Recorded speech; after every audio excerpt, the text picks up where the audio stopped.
ज्यादातर लोग पूरी जिंदगी सोए हुए ही जीते हैं, काम करते हुए, खाना खाते हुए, सुख और इच्छाओं के पीछे भागते हुए, लेकिन अपने भीतर छिपी उस अद्भुत शक्ति को कभी पहचान नहीं पाते। लेकिन प्राचीन आध्यात्मिक परंपराओं के अनुसार मानव शरीर के भीतर 7 सुप्त ऊर्जा केंद्र होते हैं, जिन्हें चक्र कहा जाता है। और अगर आप उनमें से केवल एक चक्र को भी जागृत कर लेते हैं तो आपकी पूरी जिंदगी बदलनी शुरू हो सकती है। अगर आप 3 चक्र जागृत कर लेते हैं तो आप उन अधिकांश लोगों से आगे निकल जाते हैं जो आध्यात्मिक मार्ग पर चल रहे हैं। अगर 5 चक्र जागृत हो जाएं तो आप उस स्तर तक पहुंच जाते हैं जिसे बहुत कम लोग अपने जीवन में अनुभव कर पाते हैं। लेकिन अगर 7 चक्र पूरी तरह सक्रिय हो जाएं तो कहा जाता है कि व्यक्ति उच्च चेतना की अवस्था में प्रवेश कर जाता है, जहां साधारण मन की सीमाएं समाप्त हो जाती हैं।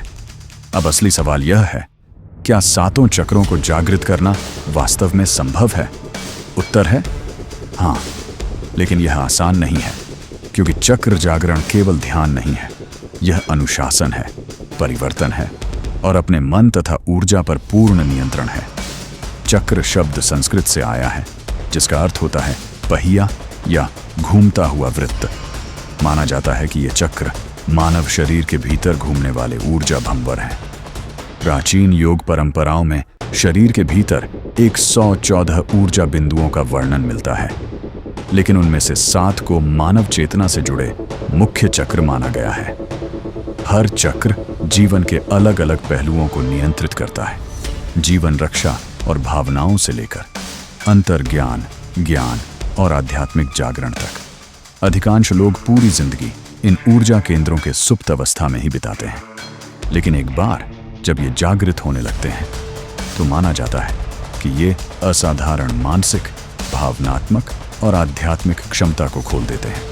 इस वीडियो में आप जानेंगे 7 चक्रों का उद्देश्य, हर चक्र को कैसे जागृत किया जा सकता है, उनसे जुड़े बीज मंत्र, जागरण के आध्यात्मिक प्रभाव और इस यात्रा के दौरान रखी जाने वाली सावधानियां, क्योंकि यह केवल प्राचीन मिथक नहीं है। हजारों वर्षों से योगी, साधु और आध्यात्मिक साधक मानते आए हैं कि मानव शरीर के भीतर ऊर्जा के छिपे हुए आयाम मौजूद हैं, जो जागृत होने की प्रतीक्षा कर रहे हैं। और आज हम शुरुआत करते हैं पहले चक्र से, मूलाधार चक्र, रूट चक्र, मूलाधार चक्र, जिसे रूट चक्र भी कहा जाता है, पूरे चक्र तंत्र की नींव है।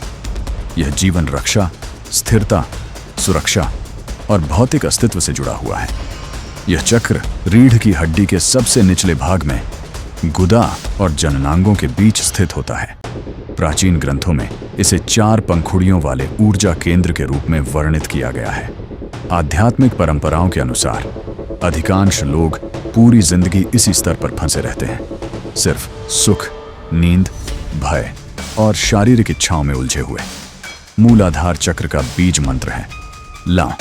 इस चक्र को जागृत करने के लिए ध्यान के दौरान अपनी चेतना को रीढ़ की जड़ पर केंद्रित करें।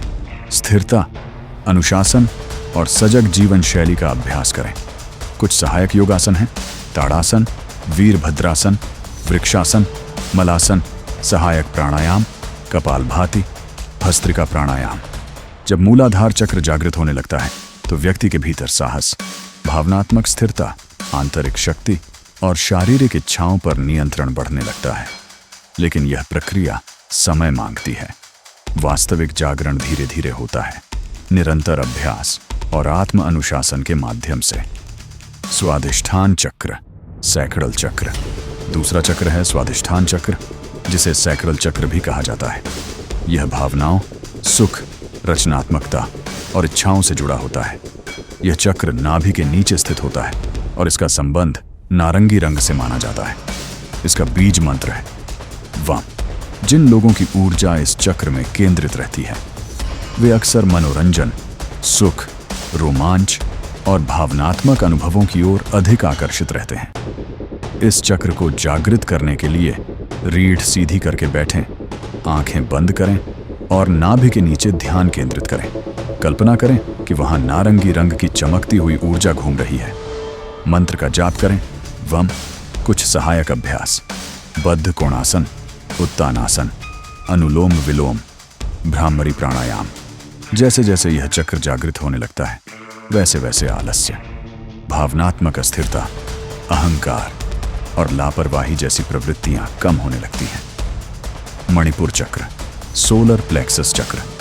तीसरा चक्र है मणिपुर चक्र, जिसे सोलर प्लेक्सस चक्र भी कहा जाता है। यह व्यक्तिगत शक्ति, इच्छा शक्ति, आत्मविश्वास और कर्म का केंद्र है। यह नाभि क्षेत्र के आसपास स्थित होता है और अग्नि तत्व से जुड़ा हुआ है। इसका मंत्र है रम। जिन लोगों की ऊर्जा इस चक्र में मजबूत होती है वे अत्यंत कर्मशील, अनुशासित और लक्ष्य केंद्रित बन जाते हैं। इसे सक्रिय करने के लिए ध्यान के दौरान नाभि क्षेत्र की गर्मी और ऊर्जा पर ध्यान केंद्रित करें। मंत्र का जाप करें। रम सहायक अभ्यास, त्रिकोणासन, धनुरासन, उज्जाई प्राणायाम, कपालभाति। जब यह चक्र जागृत होने लगता है तो भय, असुरक्षा, ईर्ष्या और आत्मसंदेह कमजोर पड़ने लगते हैं। आत्मविश्वास स्वाभाविक रूप से बढ़ने लगता है। अनाहत चक्र, हार्ट चक्र। चौथा चक्र है अनाहत चक्र, जिसे हृदय चक्र कहा जाता है। यह प्रेम, करुणा, क्षमा और भावनात्मक संतुलन का केंद्र है। यह छाती के मध्य भाग में स्थित होता है और इसे हरे कमल के प्रतीक के रूप में दर्शाया जाता है। इसका मंत्र है यम। इसे जागृत करने के लिए हृदय केंद्र पर ध्यान करें, विशेष रूप से सोने से पहले। कल्पना करें कि हरी रोशनी आपके हृदय से फैल रही है। सहायक अभ्यास, भुजंगासन, उष्ट्रासन, धनुरासन, उज्जाई प्राणायाम, अनुलोम विलोम। जब यह चक्र खुलने लगता है तो क्रोध, अहंकार, घृणा और भावनात्मक पीड़ा धीरे धीरे समाप्त होने लगती है और भीतर गहरी शांति तथा करुणा जन्म लेने लगती है। विशुद्ध चक्र, थिरोट चक्र। पांचवां चक्र है विशुद्ध चक्र, जिसे थ्रोट चक्र भी कहा जाता है। यह चक्र संवाद, सत्य, रचनात्मकता और आत्म अभिव्यक्ति को नियंत्रित करता है। यह गले के क्षेत्र में स्थित होता है और इसका संबंध नीले रंग से माना जाता है। इसका मंत्र है हम। इसे सक्रिय करने के लिए ध्यान के दौरान गले पर ध्यान केंद्रित करें और कल्पना करें कि नीली ऊर्जा पूरे शरीर में फैल रही है। सहायक अभ्यास, सर्वांगासन, मत्स्यासन, सिंहासन, भ्रामरी प्राणायाम। जब यह चक्र जागृत होने लगता है तो व्यक्ति के भीतर स्पष्टता, बेहतर संवाद क्षमता और रचनात्मक अभिव्यक्ति बढ़ने लगती है। आज्ञा चक्र, थर्ड आई चक्र। छठा चक्र है आज्ञा चक्र, जिसे थर्ड आई चक्र भी कहा जाता है। यह दोनों भौहों के बीच स्थित होता है और अंतर्ज्ञान, जागरूकता तथा आंतरिक दृष्टि से जुड़ा हुआ है। इसका मंत्र है ओम। इसे जागृत करने के लिए ध्यान के दौरान अपनी चेतना को दोनों भौहों के बीच केंद्रित करें। यह अभ्यास गहरे एकाग्रता और आंतरिक निरीक्षण से जुड़ा होता है। सहायक अभ्यास, नाड़ी शोधन, बालासन, शीर्षासन, त्राटक ध्यान। जब आज्ञा चक्र जागृत होने लगता है तो अंतर्ज्ञान तेज हो जाता है, विचार स्पष्ट होने लगते हैं और जागरूकता गहरी हो जाती है। सहस्रार चक्र, खीराउन चक्र। अंतिम चक्र है सहस्रार चक्र, जो सिर के शीर्ष भाग में स्थित होता है। यह चक्र आध्यात्मिक ज्ञान, एकत्व और उच्च चेतना से जुड़ाव का प्रतीक है। इसका मंत्र भी है AUM। आध्यात्मिक परंपराओं के अनुसार यह चक्र वर्षों की साधना, ध्यान, अनुशासन और संतुलन के बाद ही जागृत होता है। सहायक अभ्यास, पद्मासन, शीर्षासन, गहरा ध्यान, नाड़ी शोधन। जब यह चक्र जागृत हो जाता है तो व्यक्ति गहरी शांति, आनंद, आत्म साक्षात्कार और संपूर्ण अस्तित्व के साथ एकत्व का अनुभव करता है। महत्वपूर्ण चेतावनी चक्र, जागरण को कभी भी लापरवाही से नहीं करना चाहिए। प्राचीन परंपराएं विशेष रूप से जोर देती हैं धैर्य, आत्म अनुशासन, भावनात्मक संतुलन, शुद्ध जीवन शैली और सही मार्गदर्शन। जल्दबाजी करना या बिना अनुभव के कठिन साधनाएं करना मानसिक और भावनात्मक असंतुलन पैदा कर सकता है। सच्चा आध्यात्मिक विकास अलौकिक शक्तियां प्राप्त करना नहीं है, यह स्वयं को भीतर से बदलने की प्रक्रिया है, क्योंकि अंत में चक्रों को जागृत करने की यात्रा वास्तव में स्वयं को जागृत करने की यात्रा है।